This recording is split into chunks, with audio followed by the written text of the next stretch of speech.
Current situation कोविडची थायलंडमध्ये काय आहे त्याच्यासाठी मी लाईव्ह आलोय. थायलंडमध्ये average more than 1 lakh cases आहेत आता. मोस्ट ऑफ द लोक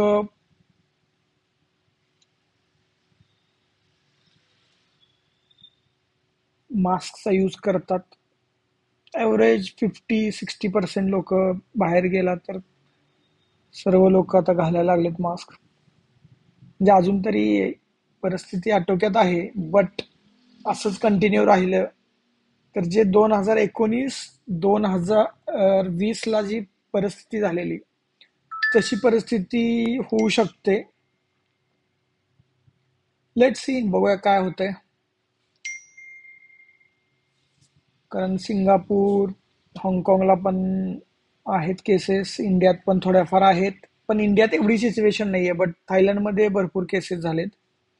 आणि त्याचा इफेक्ट आता हळूहळू व्हायला लागलेला आहे मार्केटवरती. म्हणजे काही टूर्स कॅन्सल होत आहेत, जे ग्रुप ऑलरेडी म्हणजे फायनल झालेले आहेत ते सुद्धा कॅन्सलच्या रिक्वेस्ट टाकतायत.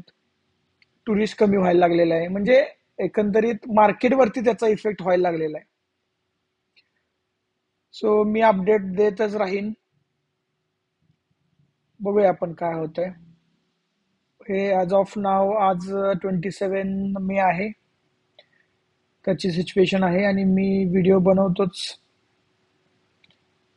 आणि आपलं मराठमोळं रेस्टॉरंट सुद्धा ओपन झालेलं आहे. कोल्हापुरी तडका नाव आहे. बँकॉकमध्ये आहे, पटायामध्ये आहे. पटायामध्ये ओल्ड आहे, बँकॉकमध्ये नवीन जस्ट झालेलं आहे. जर आपण इन फ्युचर कधी आला बँकॉकला मराठमोळं जेवण जेवायचं असेल तर तुम्ही आमच्या रेस्टॉरंटला नक्की व्हिजिट करू शकता.